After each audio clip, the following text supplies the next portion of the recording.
Voltamos a esse cidadão, o senhor Alan Turing. Se vocês verem aqui, isso aqui tem uma engenhoca, uma maquininha dele, onde eu tenho aqui uma fita e tudo mais, a outra fita, e a máquina ela seleciona, ela lê e escreve uma única posição da fita, a partir de um conjunto de instruções. Se você a máquina que ele desenvolveu, né, essa máquina é essa daqui, ó. Veja que ela tem a fita que vai trabalhando e ele vai escrevendo. Isso aqui apaga, isso aqui lê, isso aqui escreve. Então fizeram uma máquina pela descrição, porque essa máquina que ele descreveu é uma máquina hipotética. Ela não existia de verdade, era um experimento intelectual. E como é que esse cara funciona, né? A sacada do Turing foi imaginar uma caixa que você manda uma pergunta e ele te dá uma resposta, né? Então, foi nesse processo que ele criou, ele conseguiu provar, né, que através de elementos básicos é possível construir uma máquina capaz de computar todos os problemas computáveis. E aí é exatamente o artigo dele em que ele fala da máquina de computação universal, que funciona basicamente assim: é uma máquina, uma caixa, e dentro dessa caixa você coloca um homenzinho invisível. E esse homenzinho invisível ele tem duas coisas. A primeira coisa que ele tem é um caderno, uma folha de rascunho, certo? Onde ele pode apagar e escrever à vontade. E a outra coisa que ele tem é um livro de estratégias, de comando. Então ele tem aqui estratégias de trading, né, de bolsa de valores. Ele pode ter estratégias de regras de composição musical. Ele pode ter estratégias de xadrez e tudo mais. E a natureza dessas estratégias aqui, ele é simplesmente um conjunto de comandos como esse aqui, onde ele tem aqui, são 3 colunas. Na primeira coluna ele tem o estado atual, onde eu estou, o que eu observo. Então, a partir daí, se eu estou observando nada, então eu venho para cá e faça. Aí tem aqui, dá um comando, né, que a máquina entenda. E aí, em seguida, depois desse comando, ele vem para cá e vai para o próximo estado, que é a próxima página. No caso aqui, 45. Aí ele ia lá para o número 45, lá embaixo. Alguém aqui já jogou livro-jogo? Sabe o que são livro-jogo? Livro-jogo, basicamente, é um livro que tem uma história fantástica, em que você chega e tem, de repente, assim, você está na porta do castelo. O que você faz? Se você bate na porta, vá para a página 40. Se você escala a mureta, vá para a página 30. Se você dá meia volta, vá para a página 10. E aí você vai para a página 10 e lá você continua lendo. Então a história ela vai se engrenando de acordo com as suas decisões. Sim. E é exatamente essa lógica aqui, né? O livro-jogo ele pode inclusive pedir para você: então jogue um dado. Se for menor do que 5, alguma coisa aconteceu. Se for maior do que 5, você teve sucesso, entendeu?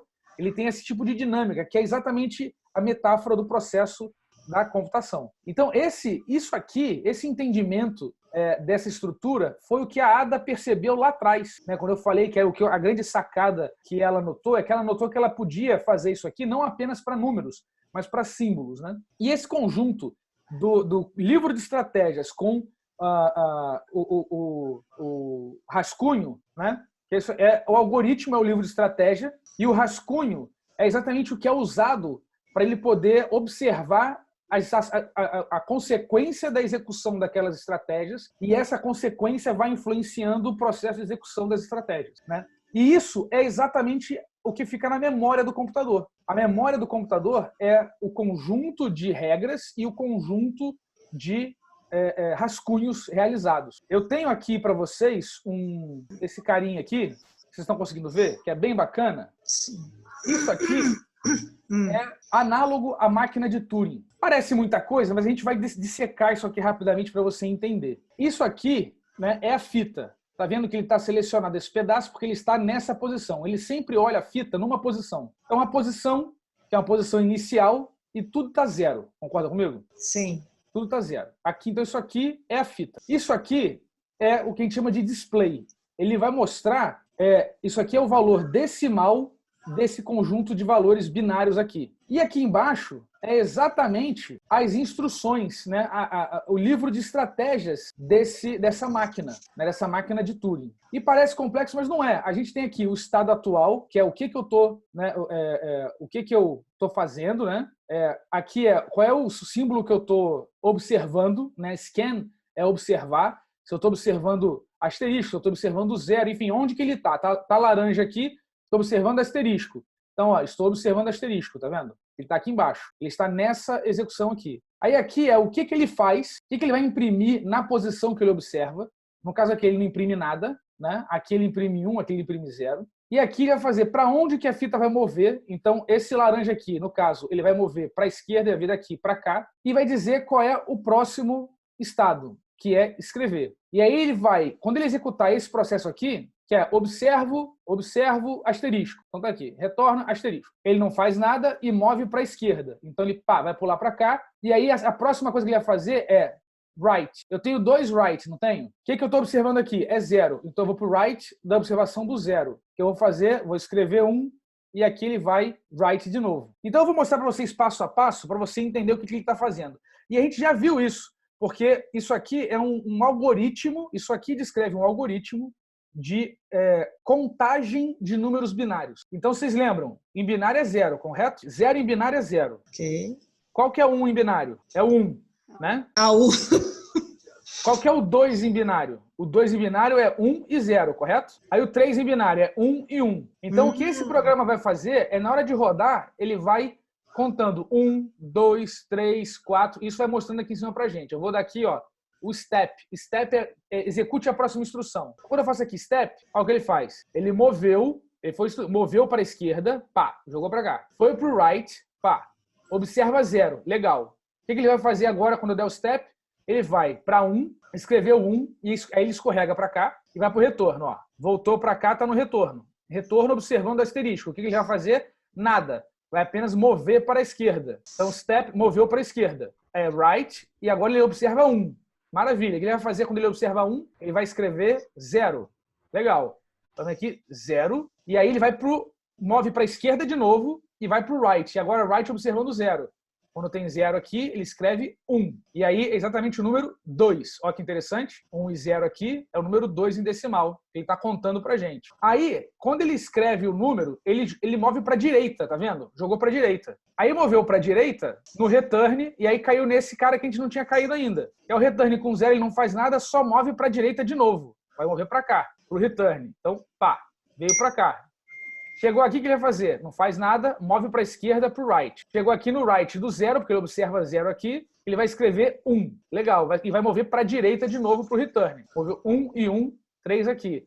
Moveu para cá. E vai seguindo. Veio para o return porque observa o asterisco aqui, que é o início, move para a esquerda e no right. Beleza. Veio para cá, observa o 1, então é essa instrução, vai escrever o 0. Só que aí ele escreve o 0 e vem para a esquerda de novo. Ó, a instrução aqui, ó, vem para a esquerda de novo, para o right. E aí ele observa o 1 de novo, escreve o 0 mais uma vez. Legal. Aí ele vem aqui e fala assim, escreveu o 0 e foi para o right, agora observa o 0 e vem para cá. Escreve 1 e move para a direita. É o 4, tá vendo? E ele vai repetindo esse processo, ó, de várias instruções. Olha quantas instruções para ele poder contar um número.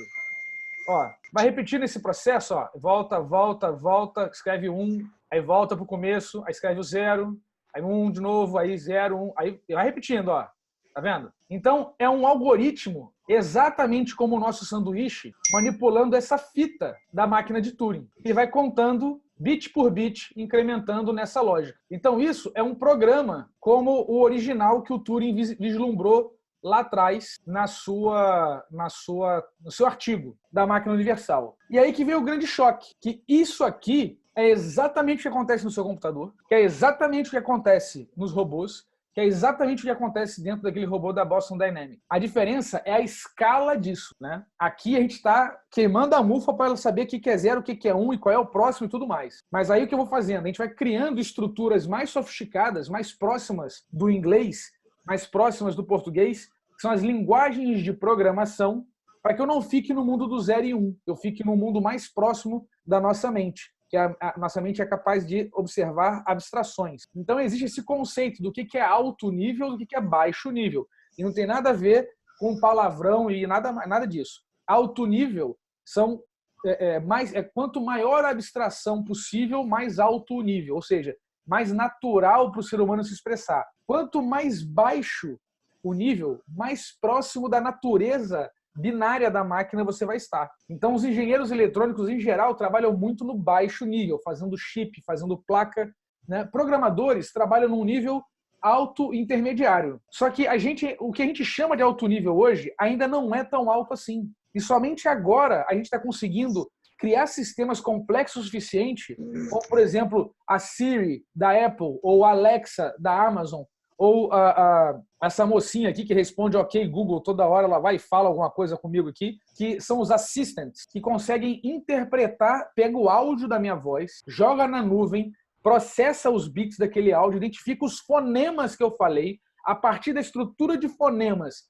ele tenta pegar num glossário que palavra eu estou me referenciando, a partir dessa palavra, aí ele pega todos os sensores que ele tem no meu celular, como onde que eu estou, que horas que são, o que eu já fiz antes e tudo mais, e toma uma decisão entendendo o que eu estou fazendo. Eu falo assim, ok, Google, por favor, ligue para minha mãe.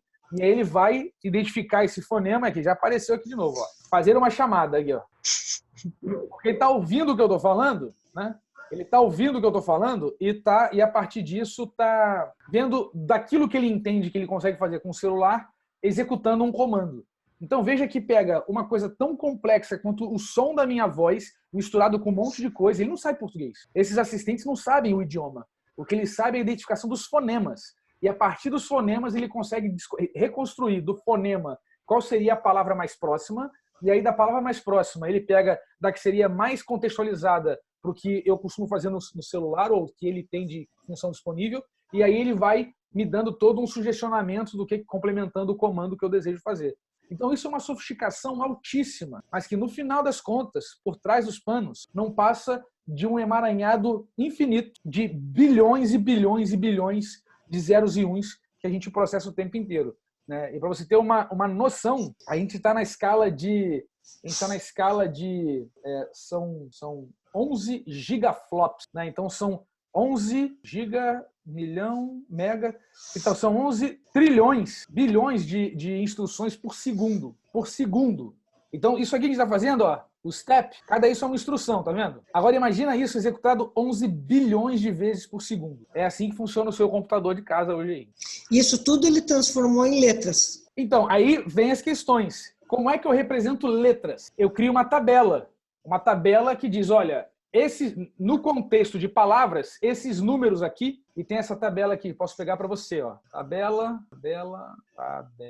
assim. Nesse conjunto de palavras, no contexto das palavras, o número 0 como nada, aí ele vem aqui embaixo, ó. Aí aqui começa. O número 65 é a letra A maiúscula. O número 97 é a letra A minúscula. Mas internamente está tudo sendo representado como bits, que é esse conjunto de bits aqui, ó. São esse conjunto de bits aqui. Só que aí eu vou ter, então, vários bits para uma letra. Tá vendo?